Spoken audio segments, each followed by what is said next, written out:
inmunidad innata, dijimos que la inmunidad adquirida es específica y tiene memoria, ¿no? Y la diferencia con la innata es que en la innata se reconoce patrones moleculares, ¿cierto? Grupos de microorganismos, grupos, por ciertas características que lo podía determinar las células que pertenecen a la inmunidad innata. En cambio, en la inmunidad adquirida se reconoce cada uno de los epítopes, inclusive de los microorganismos, cada uno. Por ejemplo, hay una bacteria que es el treponema pálido, ¿no? Que su cuerpo es formado por espiras, varias espiras. Y la inmunidad adquirida, el sistema inmune adquirido reconoce cada uno de sus epítopes. Tan es así que para determinar la sífilis, que es la enfermedad que producida por esta bacteria, ¿Ya? Pero ahí no ya. sí, no. Depende de usted. Como lo vea mejor usted. Al revés. Hay una ahí. No, les decía entonces, para determinar la sífilis, se utiliza una prueba que se llama inmunofluorescencia. Y en la inmunofluorescencia se detecta cada uno de sus epítopes, ¿no? Y se forman inmunocomplejos a lo largo de todo su cuerpo, de tal manera que cuando vemos en el microscopio de inmunofluorescencia, vemos la forma del treponema, porque se han formado inmunocomplejos a lo largo de todo el cuerpo, es decir, en la inmunidad adquirida se reconoce cada uno de los epítopes, por eso es altamente específica. Ya, pero antes yo quería mencionar algunos de los... Es ese punterito. Abajo hay un... Debajito del... Ese. Primero quería mencionar a unos científicos muy importantes que tienen que ver con el desarrollo de la inmunología. Por ejemplo, tenemos a Pasteur, Louis Pasteur, ¿no? ¿Por qué es importante este personaje? Bueno, no solamente porque contribuyó con la inmunología, sino también con la microbiología y otras ciencias, ¿no? Pero en la inmunología, ¿qué es lo que hizo? Descubrió varios tipos de vacunas. En un primer momento, utilizando sueros, ¿no? De animales que habían sido infectados, utilizaba esos sueros para evitar, prevenir enfermedades en otros animales. Y lo lograba, ¿no? Inclusive también fue muy importante porque descubrió la vacuna de la rabia, ¿cierto? Ya. Pero cuando él producía sus vacunas, no entendía en sí cuál era el mecanismo, ¿no? De manera empírica que utilizaba, y eficaz, pero empírica. Posteriormente, en 1890, Bering y Tasato también utilizan un suero, ¿no? En base a los trabajos de Pasteur. Utilizaban suero diftérico para evitar la enfermedad de la difteria, ¿no? Y también con eficacia. Recién en 1930 es que investigadores ya descubren los componentes del suero, uno de los componentes que era el que justamente lograba la prevención, ¿no? Y esto suero por proteína que estaba involucrada, le llamaron en un primer momento gamma-globulina, pero después ya inmunoglobulina. Y se dieron cuenta en su investigación que neutralizaba a las toxinas, ¿no? Estas inmunoglobulinas. Ya. Y en esa época todavía no se sabía en sí cuál era el mecanismo, ¿no? Y a todas las secreciones, al suero inclusive le llamaban humores. De ahí que surge el nombre de inmunidad humoral. Posteriormente ya Robert Koch, él también es muy importante porque descubrió varias bacterias, ¿no? La forma, inclusive las cultivaba, y sobre todo al Mycobacterium tuberculosis, que ustedes lo conocen, ¿cierto?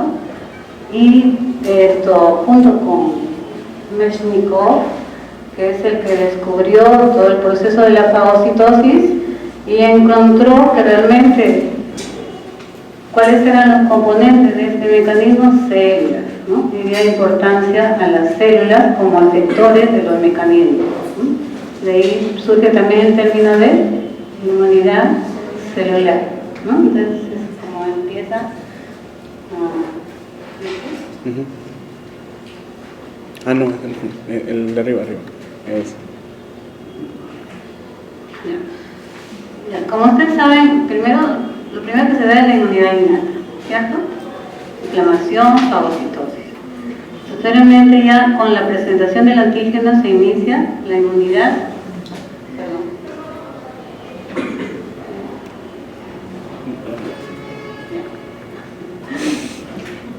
la inmunidad adquirida, ¿no?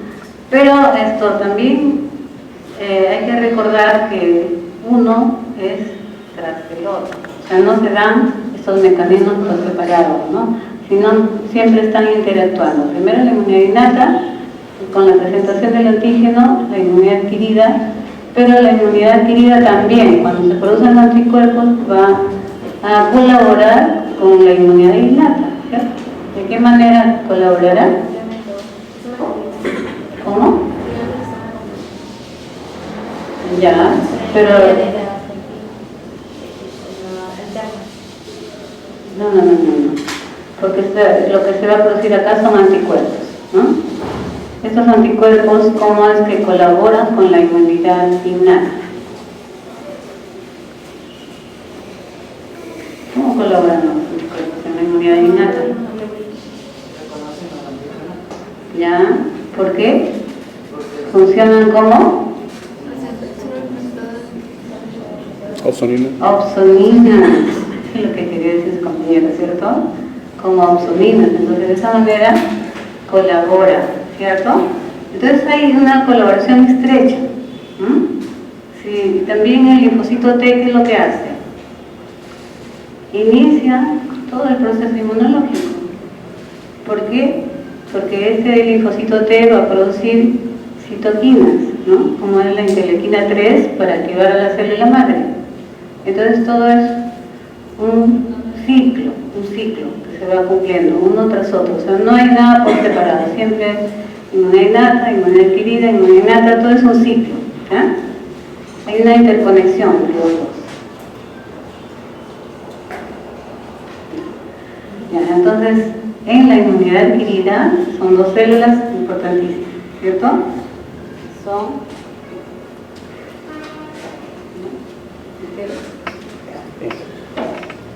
el linfocito B y el linfocito T, ¿cierto? El linfocito B, ¿qué es lo que hace? Activa la inmunidad humoral. Linfocito B, inmunidad humoral.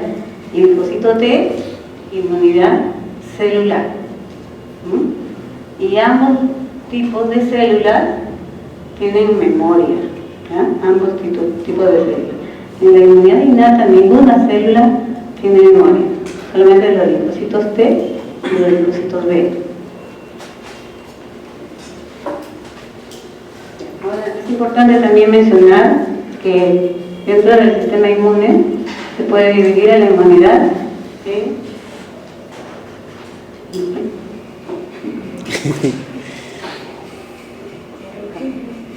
abajito, justo debajo de esto. Activa y inmunidad pasiva. Disculpen. Ya. ¿Cuándo es activa? ¿Cuándo la inmunidad es activa? Cuando ingresa un microorganismo dentro de nuestro organismo y empieza a activarse todos los mecanismos inmunológicos hasta la producción de los anticuerpos. O sea, en nuestro propio organismo se va a activar los mecanismos, ¿no? Ahora, esta inmunidad activa puede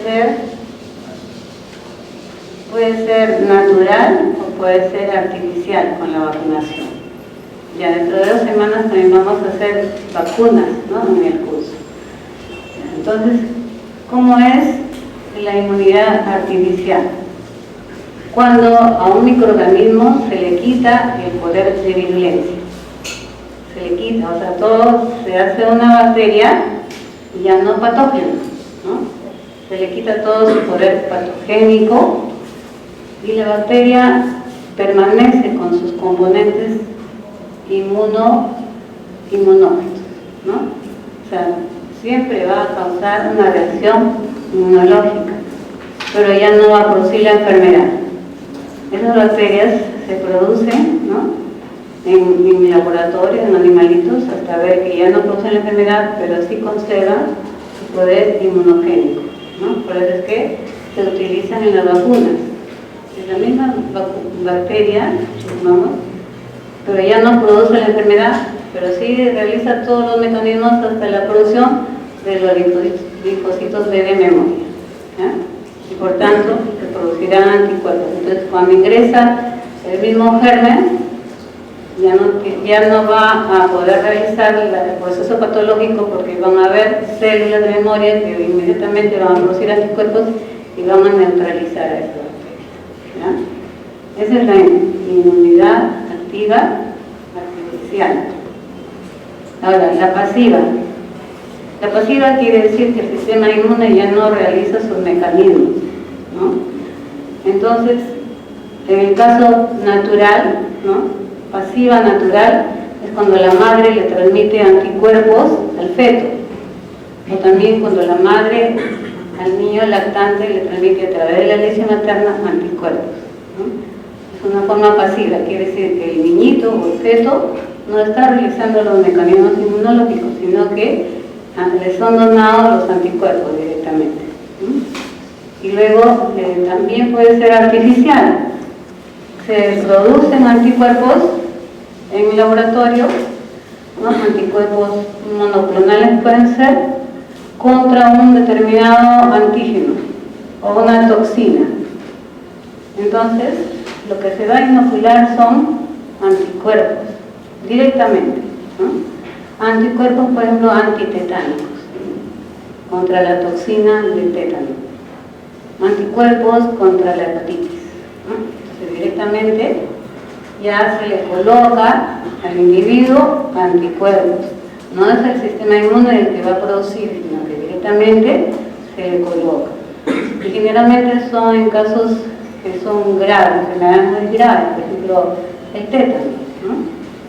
¿Qué hace el Clostridium tetani, la bacteria que produce el tétano? ¿Qué hace el Clostridium tetani? Va a ingresar por una herida profunda.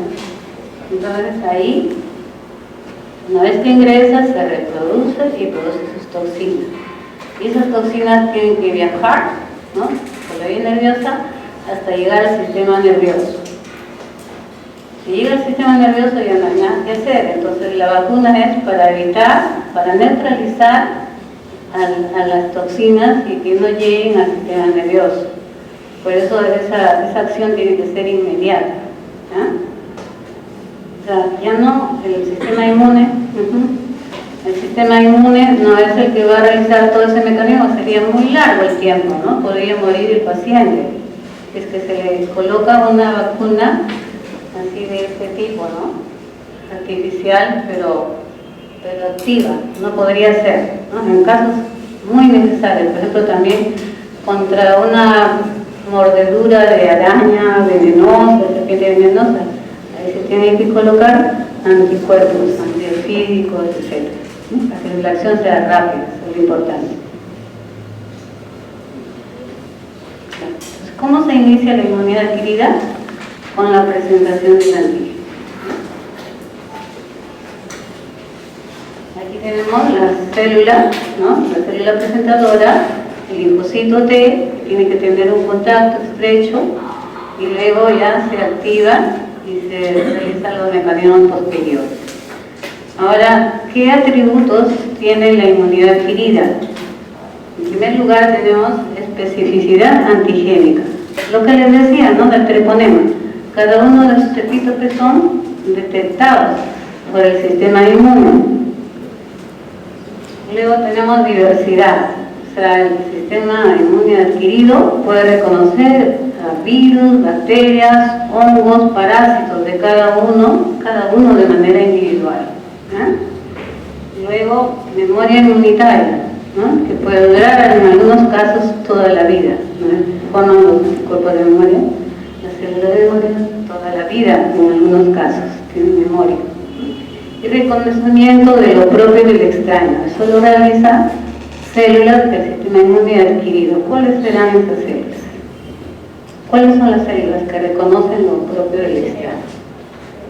¿Esa es una célula? Es un antígeno. No. Antígeno, es un gen. Una célula de la inmunidad adquirida. ¿Dendríticas? ¿Las dendríticas? Linfocitos T. Linfocitos T, recuerdan que en el timo se va a realizar la capacitación de estos linfocitos, ¿no? Por medio, claro, del HLA, como dijo la señorita muy bien, el HLA con el TCR, el linfocito se capacita y puede reconocer los propios del extraño, ¿no? Bien. Ya está.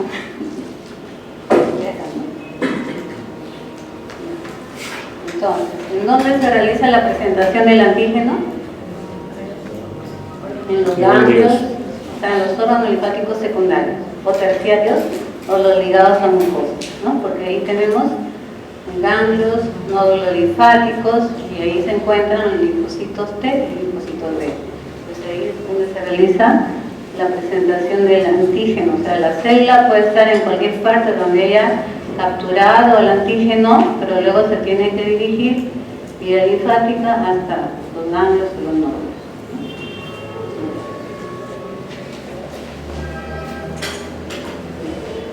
Entonces, en la inmunidad adquirida se dan dos mecanismos bien determinados, diferenciados, ¿ya?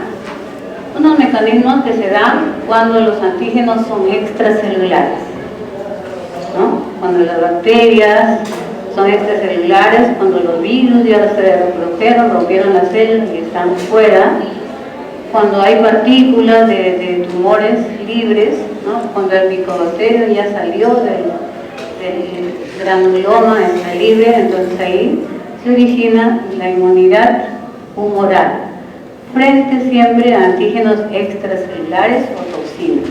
¿Ah? En cambio, cuando los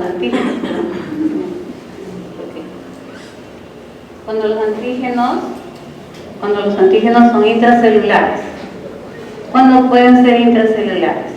Por ejemplo, virus que infectan células, ¿cierto? También pueden ser bacterias incompletas, ¿no? O fagocitosis incompleta también, ¿no? Entonces ahí es cuando se origina la inmunidad celular, ¿ya? Entonces, en todos estos casos, la célula más importante de todos estos mecanismos son los linfocitos T, ¿no? Los linfocitos T son los que comandan todos los mecanismos inmunológicos. Se requiere, pues, el complejo mayor de histocompatibilidad de tipo 1, ¿recuerdan? Para los CD8 siempre, para la única célula que se requiere el complejo mayor de histocompatibilidad de tipo 1, justamente es para los linfocitos CD8, citotóxicos o exterminadores, ¿no? Y son importantes, pues, de todas maneras, en algunos casos tiene que eliminarse a la célula porque es la única manera de controlar el proceso infeccioso. Ya. Luego tenemos a los linfocitos T helper, CD4, ¿no? Son los ayudadores, son las células más importantes de todo el sistema inmune, porque gracias a estos linfocitos se activan en realidad todos los mecanismos, ¿cierto? Porque el linfocito T CD4 activa a los linfocitos B, activa a los linfocitos T citotóxicos, a los linfocitos T supresores, a todos, ¿no? Y también participan en la inmunidad innata, como dijimos antes, para activar la fagocitosis, ¿cierto? Ya. Luego tenemos a los linfocitos T supresores. Estos linfocitos siempre están funcionando, siempre, porque para que no se produzca un proceso inmunológico exagerado, entonces se tiene que controlar, tiene que regularse el mecanismo. Y esta regulación lo cumplen, pues, estos linfocitos llamados T supresores o reguladores, ¿no? Son importantes también para la tolerancia inmunológica. Siempre están controlando. Se realiza inmunidad celular para que no se lleve a cabo una respuesta exagerada, se activan estos linfocitos y suprimen la respuesta. ¿De qué manera? ¿De qué manera controlan los linfocitos T reguladores? Citoquinas antiinflamatorias. Muy bien, por medio de citoquinas antiinflamatorias. ¿Ya?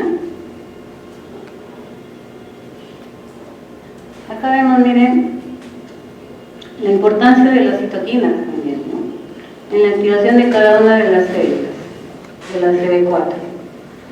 En primer lugar, tiene que ver de todas maneras, en la inmunidad adquirida, tiene que ver de todas maneras una presentación de antígenos. Entonces, acá está la célula presentadora que activa los linfocitos vírgenes, y estos vírgenes se clonarán y luego activarán a cada uno de las células CD4 de acuerdo al antígeno que ingresaron, ¿no? Habrá una diferenciación. Y esta diferenciación se lleva a cabo por medio de las citoquinas. Por ejemplo, para que se active el linfocito T helper 1, es necesario de la interleuquina 12 y del interferón gamma. ¿No? Ahora, para que se active el linfocito T helper 17, son importantes muchas citoquinas proinflamatorias, ¿no? Como la 1, la 6, la 21, la 17 también, la 23, ahí se activa este linfocito. ¿Para qué es necesario este linfocito T helper 17? Para la interleuquina, para formar la interleuquina 7 ya la línea.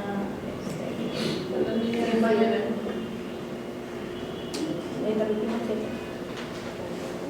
Ah, ya, es al inicio, ¿no? Al inicio, para que se dé la clasificación linfoide y mieloide, a eso se refiere, ¿no?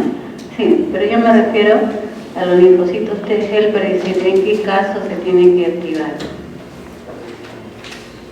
En caso de una inflamación muy aguda, ¿no? En la que se requiere de muchos neutrófilos, O sea, esta célula es la más importante dentro de las inflamatorias, ¿ya? El linfocito T helper 17, y no solamente participa frente a bacterias, sino también frente a hongos, ¿no? Y también autoinmunidad. Ahora, para que se active el helper 2, en realidad, dependiendo de qué tipo de antígeno sea. Ustedes ya conocen que frente a antígenos se requiere de la interleuquina 4, ¿no? Pero también puede ser las 5, las 6, las 10 y las 13, dependiendo de qué tipo de antígeno sea, ¿ya? Porque este linfocito es el que va a activar la inmunidad humoral, ¿ya? Y luego tenemos al linfocito T helper folicular, ubicado a nivel de folículos, ¿no? Este linfocito requiere de la interleuquina 21 y junto con el linfocito T helper 2 sirven para activar a los linfocitos B, ¿no?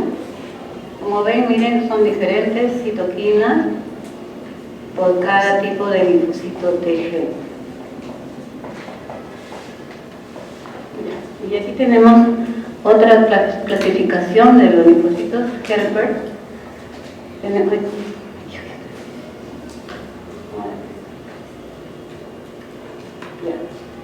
Miren, aquí tenemos el linfocito T helper 2 y el linfocito T helper folicular, linfoide folicular, que estos dos sirven para activar el linfocito B, es decir, para activar la inmunidad humoral. ¿Cuáles son los linfocitos inflamatorios? El linfocito T helper 1, ¿no es cierto?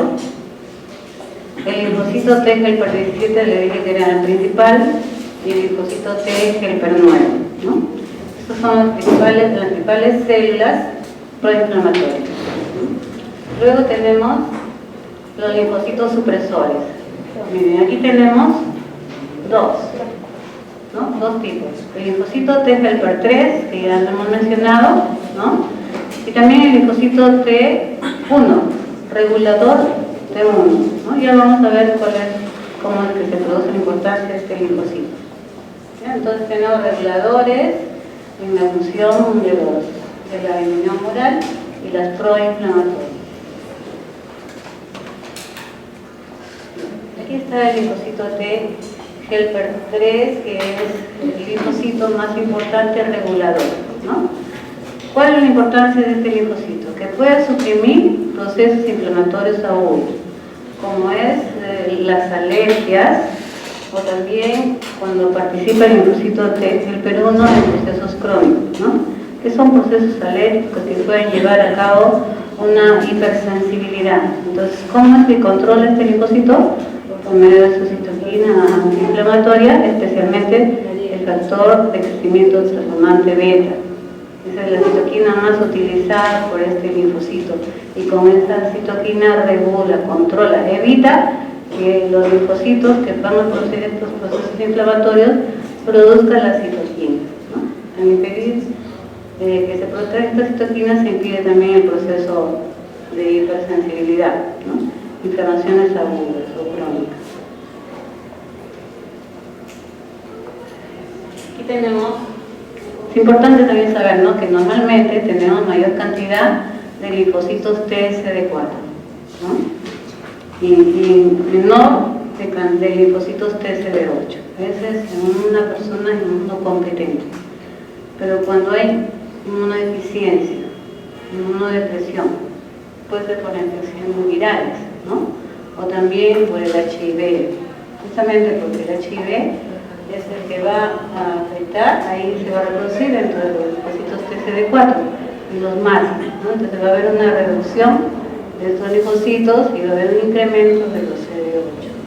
Solo en esos casos, pero normalmente tenemos este porcentaje, ¿no? Aquí tenemos, miren, subtipos del linfocito T, ¿no? Tenemos dos subtipos importantes. El primero es el linfocito T1, que representa a los linfocitos vírgenes, vírgenes, ¿no? Y estos están conformados por los linfocitos gamma y delta. Son los linfocitos vírgenes, T1, ¿no? Y el otro grupo, que son los linfocitos alfa y beta. Estos son mucho mayores en número, 95% son linfocitos alfa y beta. ¿A qué representan estos linfocitos? A los linfocitos TCD4 y TCD8. ¿Ya? TCD4 y TCD8. ¿Ya? ¿Qué quiere decir? Que este grupo de alfa y beta tienen memoria. En cambio, los primeros, gamma y delta, no tienen memoria, son vírgenes, no han tenido contacto con el antígeno, ¿eh? En cambio, estos sí, ¿no? Por eso es que tienen estos linfocitos alfa y beta, CD4 y CD8. ¿Ya? Son los linfocitos de memoria, no se olviden. Y acá vemos proteínas que están en la superficie de los linfocitos, que son importantes porque algunos de ellos son los coestimuladores, ¿no? Por ejemplo, CD2, CD28, CD40L son coestimuladores de los linfocitos TCD4. Y los CD25 y CD69 son los que vamos a activar en este linfocito, ¿no? Y por otro lado tenemos al CD45-RO y el CD45-RA. El CD45-RO representa a las estructuras del linfocito que no tiene memoria, virgen, ¿no? En cambio el RA es cuando ya este linfocito tiene memoria, está activado, ¿ya?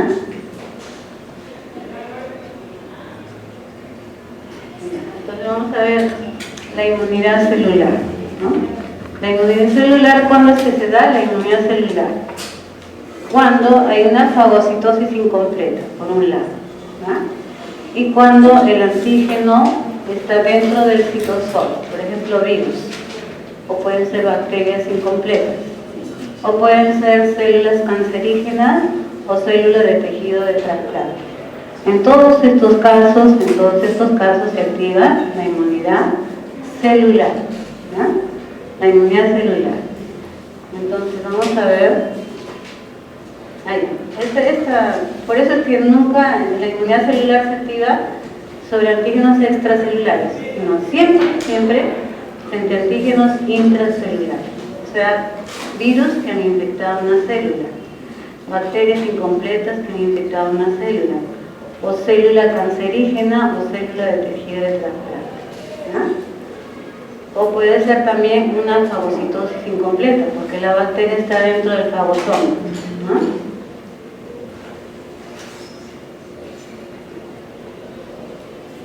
Miren, cuando el fagocito, ¿no?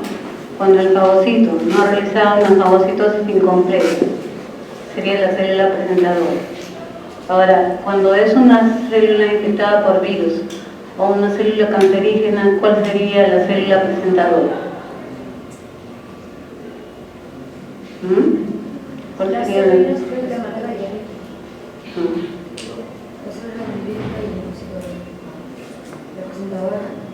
La presentadora, ¿cuál sería?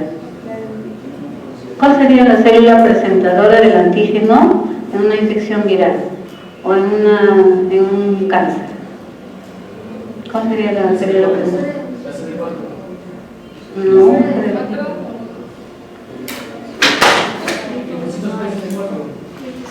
No, esa es la que va a actuar. ¿O no? Tampoco no actúa ahí. ¿Ah? ¿Cuál sería? No. Las células plasmáticas. No, pero otro de ellos.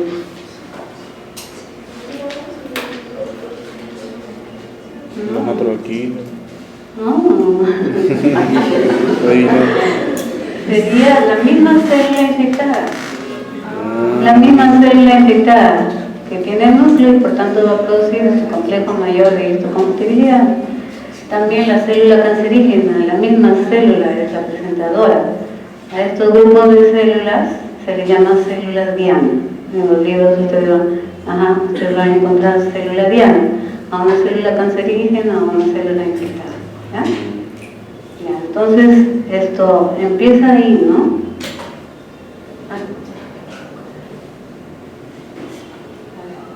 Entonces tenemos la célula presentadora primero. Acá está la célula, el linfocito T virgen, que al tener contacto con el antígeno va a haber una clonación. Lo primero que va a haber es una clonación, reproducción de la célula para dar varias células iguales, idénticas, ¿no? Y este grupo de células idénticas se va a dividir en tres grupos. El primer grupo que va a ser el efector, ¿no? Si se trata del linfocito T citotóxico, será los que van a realizar en ese momento la citotoxicidad. El otro grupo viene a ser los linfocitos T de memoria, ¿no? Entonces este grupo permanecerá por mucho tiempo, ¿no? Y en un segundo contacto es que van a activarse. Y el otro grupo que no participa realmente es destruido por apoptosis. Entonces aquí lo que les había dicho, ¿no? Reconocimiento del antígeno por los linfocitos T primero, proliferación, diferenciación, y aquí es necesario que participan pues del complejo mayor, ¿no? Cuando es una fagocitosis incompleta, que van a participar, ¿qué células participan en una fagocitosis incompleta? Linfocito, ¿qué tipo de linfocito? ¿Qué tipo? No, una fagocitosis incompleta. ¿Helper qué? 1. Helper 1. ¿Ya? El Helper 1, entonces para el Helper 1, como es Helper de todas maneras, se requiere el complejo mayor de histocompatibilidad del tipo 2, porque para todos los CD4, o sea Helper, participa el complejo mayor de tipo 2, eso no lo olviden. Y luego ya, cuando se trata de antígenos intracelulares, será el CD8, cuando son virus o también cáncer, células cancerígenas, ¿no? Ahí será el tipo 1.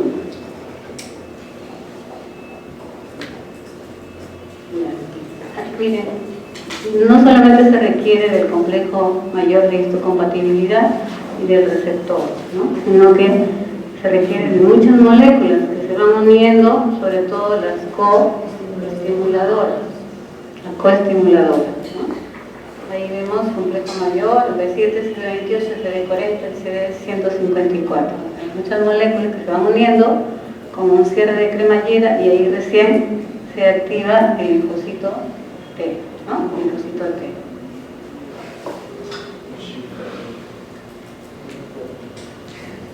Entonces vamos a ver, miren, cuando es una fagocitosis incompleta, ¿no? ¿Cómo es que participa el linfocito T? Esto es en un antígeno, en una bacteria que no es como el Mycobacterium tuberculosis. Se realiza la presentación del antígeno, ¿no? La presentación del antígeno por el macrófago incompetente, ¿cierto? Porque no puede destruir al antígeno. Entonces, este macrófago se dirige hacia los ganglios linfáticos siempre, ¿no? Y ahí va a presentar el antígeno. ¿A qué tipo de linfocito? A los linfocitos T helper 1, a los helper 1, porque es una fagocitosis incompleta. ¿Para qué el helper 1? Porque este linfocito T helper 1 tiene la capacidad de potenciar la acción fagocítica. ¿Cómo es que lo potencia? Produciendo citoquinas, ¿no? Citoquinas, especialmente en este caso el interferón gamma. ¿Qué es lo que va a hacer? ¿Qué es lo que va a hacer el interferón gamma? ¿Qué es lo que hace? ¿Cómo lo potencia? Va a llevar los macrófagos para que estos liberen interleucina 3, producen la macropoietica y el factor estimulante de colonismo. No, usted está hablando de la hipersensibilidad de tipo 4. No estamos en hipersensibilidad, ¿eh? Estamos viendo la acción del linfocito T helper 1 en una fagocitosis incompleta. No hay hipersensibilidad, no confundan, ¿ya? Pero ¿qué es lo que sucede en este caso? Que el linfocito produce interferón gamma para potenciar la acción. ¿Y cómo la potencia? Es que el interferón gamma va a comunicar de que se produzca mayor cantidad de lisosomas. ¿Qué es un lisosoma? ¿Qué es un lisosoma? ¿Qué es un lisosoma? ¿Qué es lo que contiene un lisosoma? Proteínas proteolíticas. Proteínas proteolíticas, ¿como cuáles?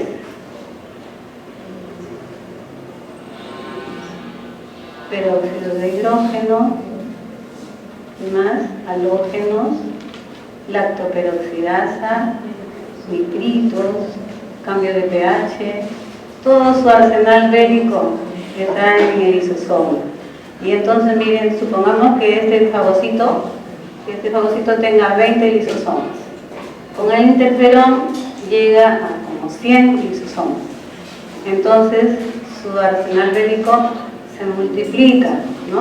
De tal manera que este fagocito se hace competente, se vuelve competente, ¿no? Y logra eliminar al antígeno. ¿Comprendido? Ya, entonces acá vemos de manera más detallada, ¿no? Hasta el linfocito T helper 1. Miren, acá las bacterias vivas aún, y cuando se incrementan los lisosomas son eliminadas, ¿ya? Y aquí lo vamos a ver en detalle, ¿no? Presten atención, miren.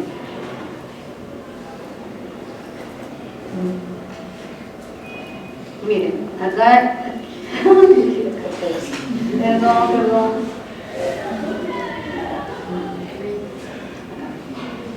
Ya, este es el fagocito, ¿no? El fagocito realizó su fagocitosis. Acá está la bacteria dentro del fagosoma. Produce su lisosoma normal, las introduce el arsenal bélico dentro del fagosoma, pero la bacteria no le pasó nada a la bacteria, ¿no? Entonces es ahí que este fagocito empieza a reaccionar, ¿no? Primero produciendo el complejo mayor de histocompatibilidad, porque dice, ahora necesito pues una ayuda más avanzada, ¿no? Por eso es que requiere del complejo mayor de histocompatibilidad. como va a activar a un linfocito CD4, entonces será el complejo mayor de histocompatibilidad de tipo 2. Miren que es tan capaz de capturar al epítope, aun cuando la bacteria todavía no ha sido destruida, pero capta al epítope y lo lleva hacia la superficie. Acá está, ¿no? Cuando está ahí, se convierte en una célula presentadora de antígeno. Se dirige hacia los ganglios linfáticos y ahí activa el linfocito T, helper 1. ¿Qué citoquina requiere para activar a esa célula? Interleuquina 12, ¿no? Ya, entonces activa este linfocito, que este linfocito, para tener más potencia, se autoactiva a su vez mediante la interleuquina 2, ¿cierto? Después ya se une su complejo mayor de histocompatibilidad del fagocito con el TCR del linfocito T y van a participar las moléculas coestimuladoras E7 y CD28. Entonces ahí este linfocito se activa, ¿no? En ese momento se activa, y cuando se activa una célula produce citoquinas. ¿Qué citoquina va a producir en este caso? El factor de necrosis tumoral para activar aún más al macrófago, y el interferón gamma, que es el efector, ¿no? El efector, porque por medio de este interferón gamma se van a incrementar los lisosomas, ¿no? Que ingresan dentro de los lisosomas, ingresa su material destructivo dentro del fagosoma y logra eliminarlo, ¿no? Está bien bonito ahí sí comprendieron, ¿no? Eso es entonces inmunidad celular en una fagocitosis incompleta. Ahora vamos a ver cómo es el mecanismo de los linfocitos T citotóxicos, ¿ya? Citolíticos. ¿Cuándo? Cuando hay infección por virus, cuando es por medio de células cancerígenas, o cuando es célula de tejido de trasplante, ¿no? Entonces, antígenos intracelulares, pero en el citosol. No hay fagocitosis aquí, ¿ya?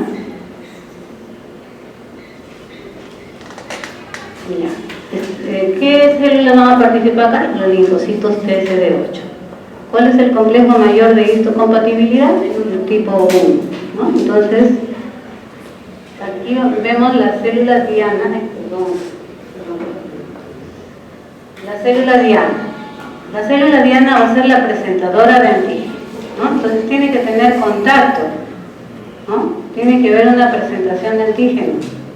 Entonces, célula presentadora, célula diana, con el linfocito T citotóxico se unen e inmediatamente este linfocito va a producir en primer lugar perforinas, ¿no? Y luego inyecta sus granzimas.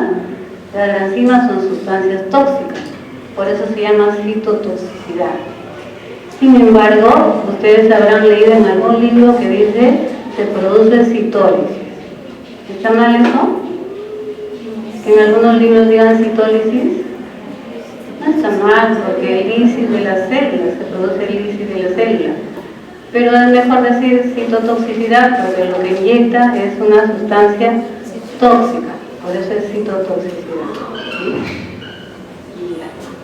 Y ahí vemos, ahí está la célula diana, presentación del antígeno, e inmediatamente inyecta sus perforinas, luego sus granzimas, es el golpe letal, luego hay una disociación, separación y finalmente destrucción de la célula diana. Entonces es lo que decíamos ahorita, ¿no? Los CD8, células infectadas, principalmente frente a virus, tienen que realizar ese mecanismo de citotoxicidad, de destrucción de células, porque es la única manera de evitar la diseminación de la infección. Y ahí está, igual como en el otro caso, el complejo mayor de histocompatibilidad de tipo 1, el receptor del linfocito y las coestimuladoras.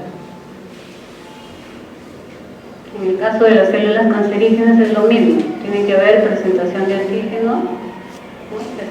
antígeno, y tienen que estar presentes también las moléculas coestimuladoras. no están presentes estas coestimuladoras, se produce anergia. O sea, no se realiza la activación del linfocito, no se realiza la citotoxicidad, ¿no? Hay anergia. Acá hay un ejemplo, miren, de cómo siempre hay una interacción entre células, ¿ya? Siempre va a haber una interacción entre los linfocitos T, GPR1, citotóxico y posteriormente de los GPR2, siempre va a haber, ¿ya? Siempre va a haber una interacción entre células. Ahí vemos, miren, el ejemplo de una brucelosis, ¿no? La brucelosis es causada por la Brucella abortus en este caso. La Brucella abortus produce una enfermedad severa en el acto intestinal y cuando nos contaminamos por el queso o la leche, ¿no? Infectada con esta bacteria. Esta bacteria también es fagocitada, pero en vez de que sea destruida, la bacteria dentro de los fagocitos se reproduce. ¿Por qué razón? Porque tiene una proteína que se llama ornitina que evita la unión del lisosoma, o sea, no se forma el fagolisosoma, ¿no? Entonces, ¿qué va a pasar si es una fagocitosis incompleta? ¿Qué es lo que ocurriría, señorita? ¿Qué célula se va a activar?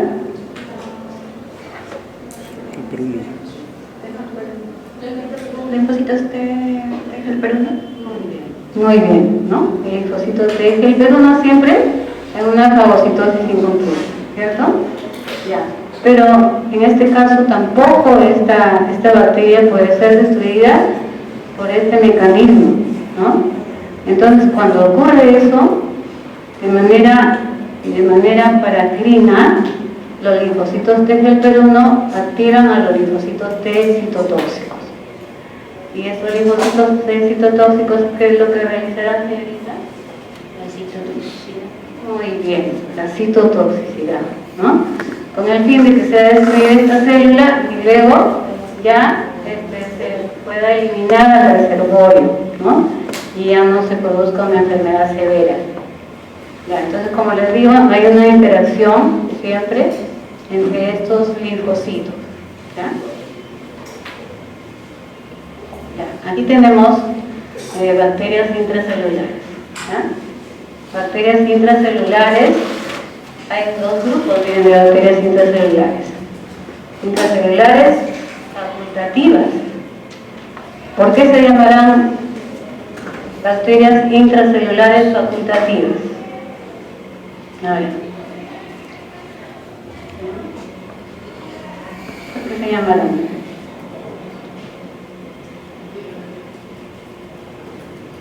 A ver, ¿quién me puede decir? ¿Por qué se llamarán bacterias intracelulares facultativas? Porque así como pueden seguir reproduciéndose y mantener su vida, por así fuera de la célula, también pueden hacer dentro, porque no van a permitir la unión del lisosoma al cromosoma. En cambio, las obligadas es que sí o sí tienen que estar dentro de una célula para eso, son como parásitos obligados para que puedan eliminar su vida. Muy bien, señorita, ¿no? Muy bien, pero miren, en un primer momento estas bacterias, ustedes saben, ¿no? El Mycobacterium tuberculosis en el granuloma estuvo dentro de células. Pero cuando se rompe el granuloma, ¿qué pasa? La bacteria no ha muerto, está viva, ¿no? Y sale libre a ubicarse en otra parte de nuestro organismo, produciéndose la tuberculosis biliar, ¿no? Que puede ubicarse en el sistema nervioso, en los riñones, donde se le plazca, donde quiera, ¿no? Ya, pero sobre todo donde haya un poco de oxígeno, ¿no? Ya, pero por eso es facultativa, ¿no? Porque puede estar dentro de la célula o fuera. Igual también el bovis, el lepre, así como la salmonela, la brucela, ¿no? Y las listerias son estas. Que en este momento no es necesario que lo aprendan así las diferentes especies, ¿no? Pero sí ya saben del Mycobacterium o puede ser también del lepre, ¿no? Podría poner en el examen, ya saben, ¿no? Que son facultativas. En cambio, las obligadas son justamente lo que les mencionaba, bacterias incompletas, ¿no? ¿Por qué se llaman bacterias incompletas? porque no pueden reproducirse por sí mismos, a diferencia de las otras bacterias, ¿no? Y entonces necesitan estar dentro de una célula para poder vivir, para poder reproducir. Si están fuera de célula, mueren. Por eso son obligadas, ¿no? Y ahí tenemos las riquezas, clamidias. También podríamos ponerle, por ejemplo, clamidia, sí, fácil de recordar, ¿no? O riqueza. Igual tendrían que ponerle bacteria obligada, algo así, ¿no? No se preocupen, porque ahora no es necesario que aprendan los nombres. Solamente el mecanismo. ¿Ah? Entonces, estas células citotóxicas entonces requieren pues del TCR, ¿cierto? Del TCR, del CD8, del complejo mayor de histocompatibilidad y de las coestimuladoras, así como habíamos visto que es necesario la interleuquina 2 para autoactivarse, ¿no? Todos los linfocitos T producen interleuquina 2 para autoactivarse igual que las natural killer. Entonces hasta ahí, miren, hemos visto lo que es la inmunidad celular, ¿no? Entonces, recapitulando, inmunidad celular es cuando hay una fagocitosis incompleta, o cuando hay infección viral, o cuando hay cáncer, o también hay infección por bacterias incompletas, ¿no? En todos esos casos es inmunidad celular. En fagocitosis incompleta es solamente cuando el fagocito es un incompetente, ¿no? O sea, no ha podido lograr totalmente la fagocitosis. Y por eso se requiere de qué tipo de células, señorita, una fagocitosis incompleta. Linfocito T, helper 1, helper 1. En el caso de virus, de células infectadas por virus o células cancerígenas o bacterias incompletas, ¿de qué tipo de linfocitos necesitamos?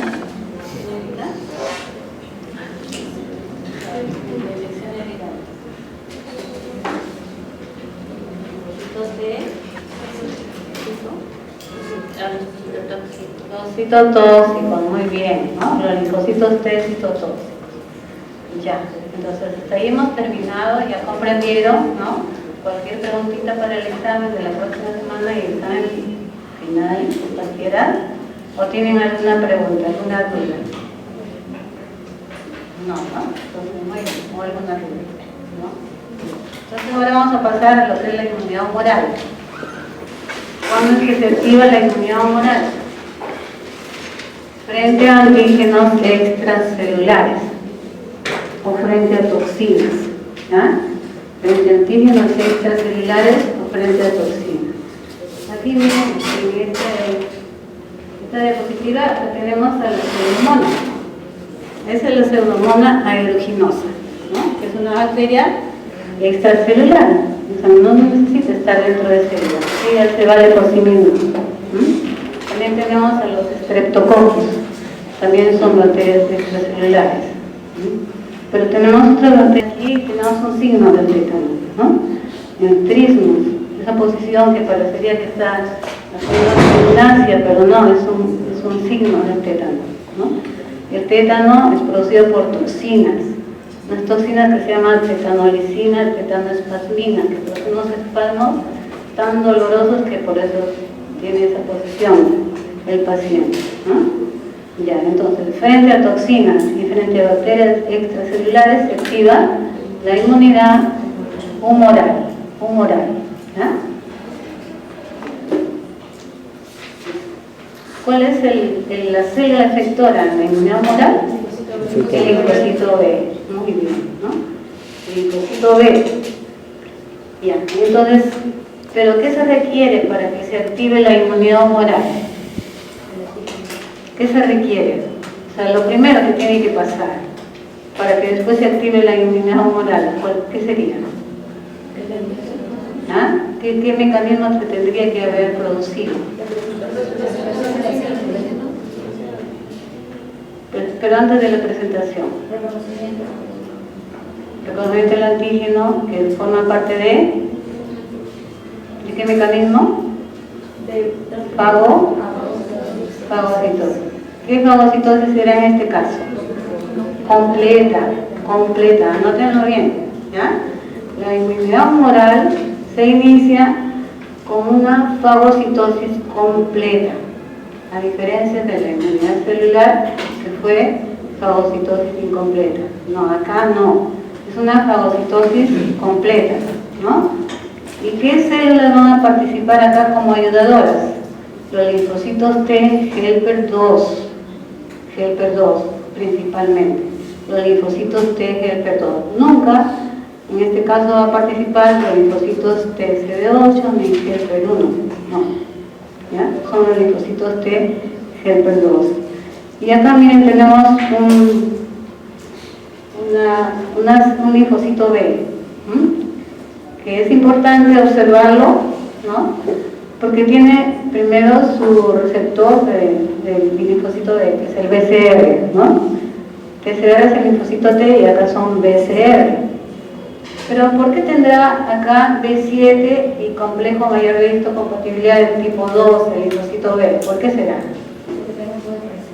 Muy bien, porque también es una célula presentadora, ¿cierto? Y como célula presentadora tiene que tener también su coestimulador y su complejo mayor de histocompatibilidad de tipo 2. ¿Qué quiere decir que tenga el complejo mayor de histocompatibilidad de tipo 2?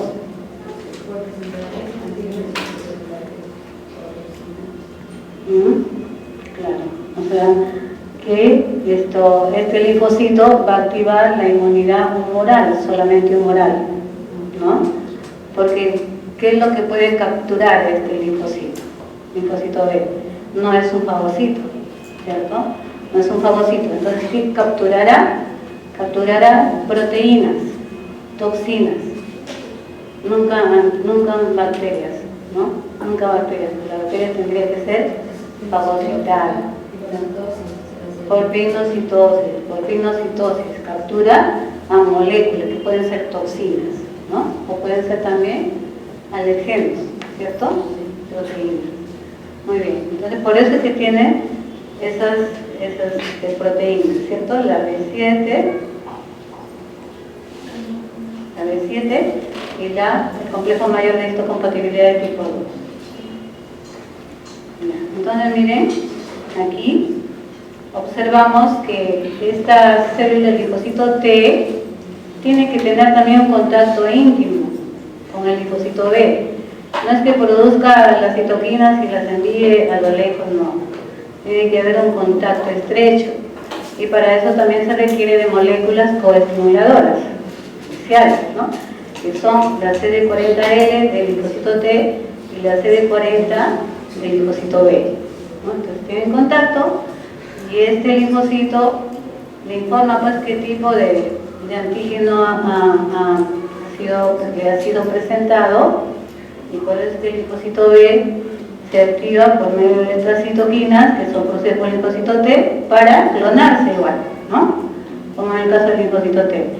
Se clona y luego da lugar a dos grupos. A los efectores, que serían los plasmocitos en este caso, los efectores, plasmocitos, los que van a dar lugar a las inmunoglobulinas. Y los linfocitos B de memoria, que este es el fundamento de la vacunación. Los linfocitos B de memoria. Así como los linfocitos T, en los linfocitos B también hay subtipos, ¿no? Tenemos linfocito B1 y linfocito B2, ¿no? Los linfocitos B1 son como si fueran los vírgenes, porque son los primeros que van a reaccionar y van a producir inmunoglobulinas. Las primeritas, cuando hay un primer contacto, por primera vez con un antígeno. Entonces, ¿qué tipo de inmunoglobulina van a producir estos linfocitos B1? Solo la inmunoglobulina M, ¿no? Porque la inmunoglobulina M es la primera que se va a producir cuando hay un primer contacto con un antígeno. No se olviden. En cambio, los linfocitos B2 tienen más afinidad y son capaces de producir mayor cantidad de inmunoglobulina, pero siempre en un segundo contacto. O sea, en un primer contacto la B1 y en un segundo contacto la B2, ¿no? que el tipo de inmunoglobulinas B2 será la G, la A, la E. ¿Ya? Muy bien. Aquí está más detalle, miren. Primero, el macrófago, ¿no?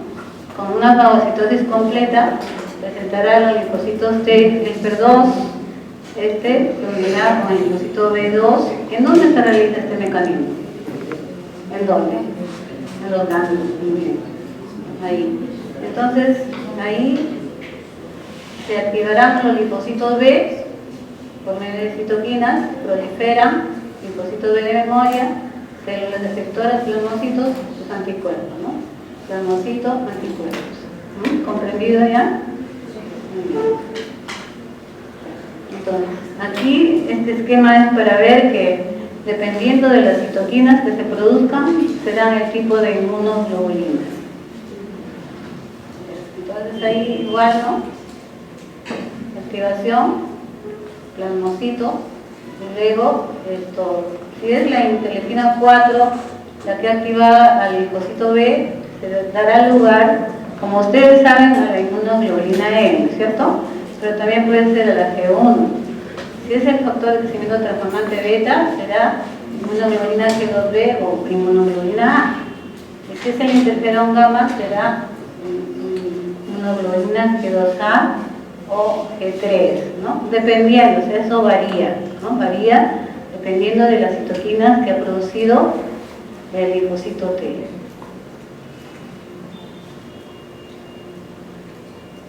Aquí tenemos el receptor del linfocito B, el BCR, ¿cómo es? Es una inmunoglobulina, ¿no? Pero que está representada por una proteína que es la CD79. En sí, el receptor del linfocito B está conformado por el linfocito B y el CD79, que es todo esto, ¿no? El linfocito B CD79 tiene dos cadenas, la cadena beta y la cadena alfa. La CD79 beta es común para todas las inmunoglobulinas, o sea, todas las inmunoglobulinas tienen esta misma proteína, igualita. Pero la CD79 alfa es la que identifica a qué isotipo corresponde, es decir, a qué inmunoglobulina corresponde, ¿no? Especifica el tipo de inmunoglobulina. Dijimos que la primera inmunoglobulina en formarse era la M, ¿cierto?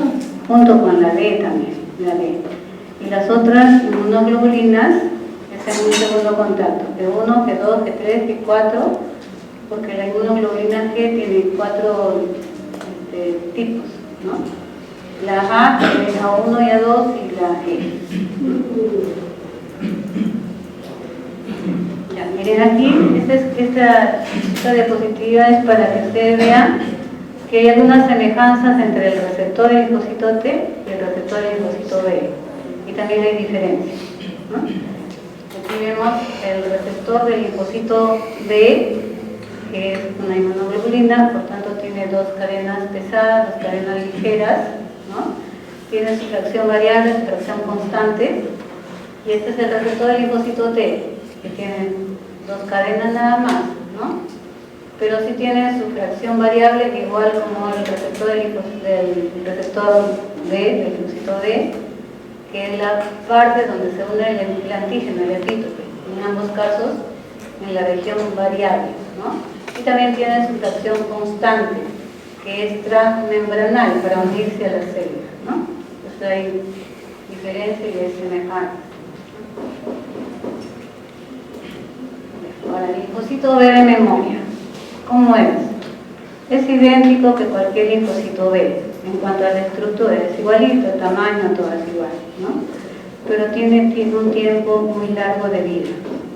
Puede ser 10, 20 años o toda la vida, ¿no? Es muy largo.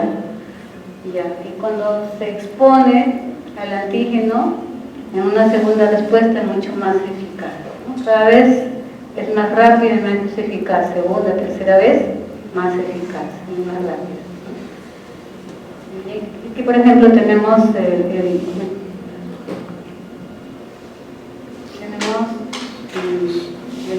linfocito B virgen que activa, va a producir el linfocito B de memoria frente a un virus, ¿no? También frente a virus, ¿cierto? La inmunidad humoral se va a dar siempre, siempre se va a dar.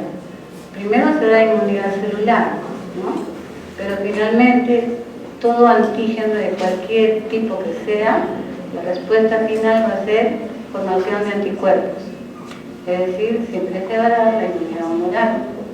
Porque dijimos que, por ejemplo, el micobacterio va a salir libre, ¿no es cierto? Entonces por ahí se va a captar alguna proteína de esta micobacteria y por tanto se da la inmunidad humoral. Por eso es que existe la prueba de ELISA para determinar la tuberculosis. ¿Qué es lo que se detecta en la prueba de ELISA? Inmunocomplejos, es decir, va a haber anticuerpos y antígenos, ¿no? Y cualquiera. Para el VIH también es un virus, ¿cierto? Pero también hay prueba de ELISA, prueba de Western blot. ¿En qué se fundamenta? En inmunocomplejos, ¿sí? Entonces, por eso, cáncer también, ¿no? Cáncer también, por determinación de anticuerpos. Entonces, siempre la respuesta final de todo tipo de antígeno va a ser la formación de los anticuerpos.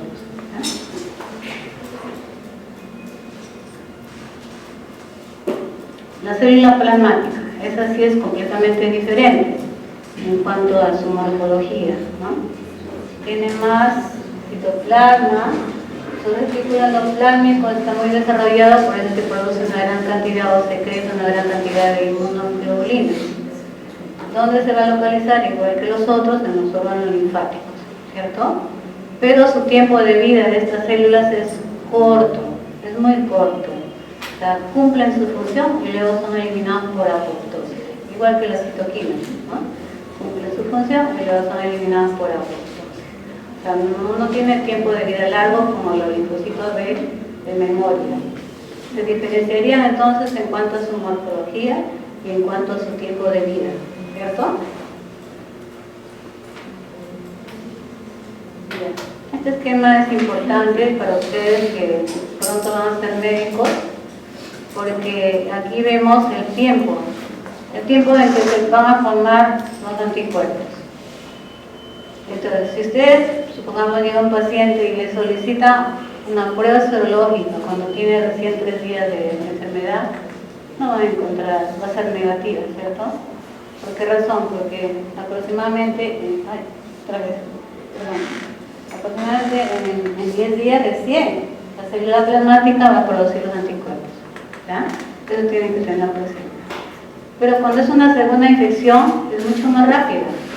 Hemos dicho, mientras más veces ingrese el antígeno, será la acción más efectiva y más rápida, ¿no? Entonces, 3 días a 5 días ya tenemos resultados, ¿no? Eso recuerden.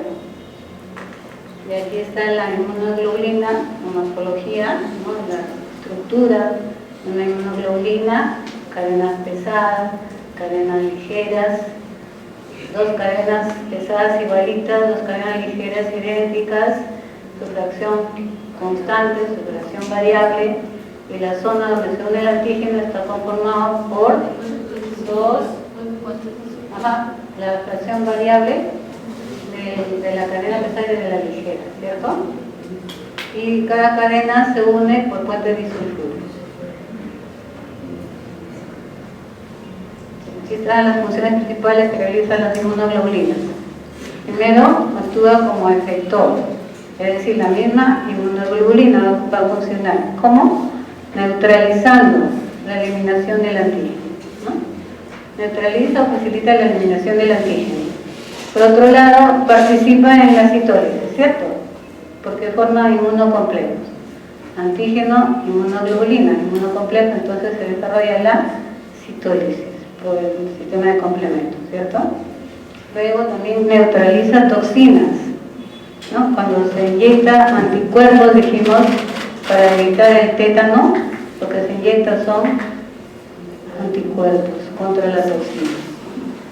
Y luego ya sabemos también que funcionan como opsoninas, ¿no? La G, la M y la E también. Y participa, como ya saben, en la hipersensibilidad tipo 1, tipo 2, tipo 3. no en la 4.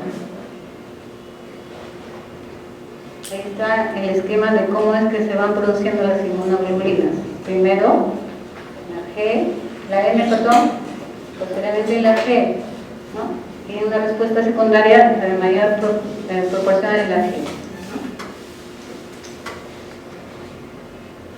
La inmunoglobulina G. Acá lo que tienen que recordar es que puede ingresar a cualquier tejido por su tamaño que tiene, ¿no? Es la más numerosa, puede ingresar a cualquier tejido, por eso atraviesa la placenta y protege al feto, por eso también está en el tejido mamario, en la leche materna, protege al recién nacido, ¿no? Pero es la única inmunoglobulina que va a reaccionar frente a toxinas. Frente a toxinas, la única inmunoglobulina que se produce es la inmunoglobulina G. 4 variedades, ¿no? La G1, G2, G3 y G4 que se diferencian simplemente por los puntos de sulfuro. Miren la diferencia.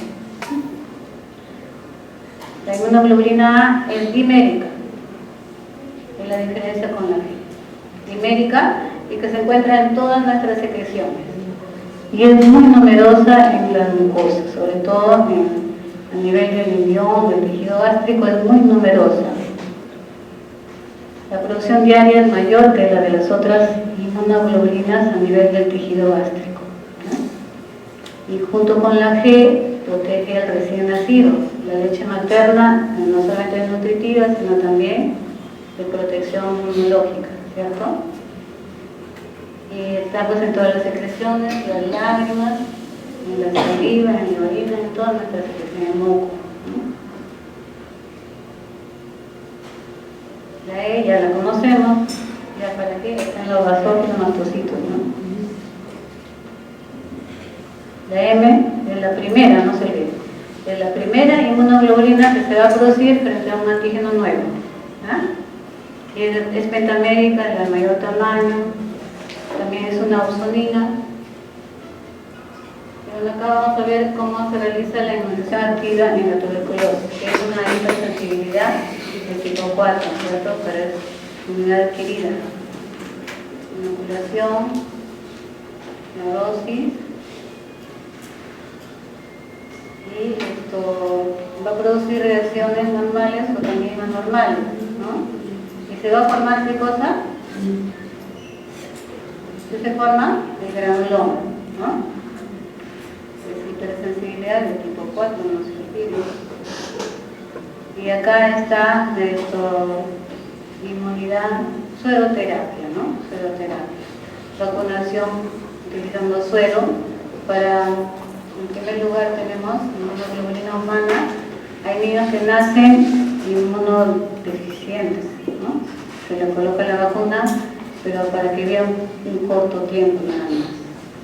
Y luego tenemos para la hepatitis, para el tétano y para evitar la eritroblastosis fetal, ¿no? Acá tenemos inmunoglobulina antiviral, ¿no? Esas son, se utiliza la misma inmunoglobulina para evitar, para prevenir diferentes enfermedades. Bueno, ya terminé. ¿Pero un minutito me puede regalar? Sí. Ya. Solo para decirles de verdad.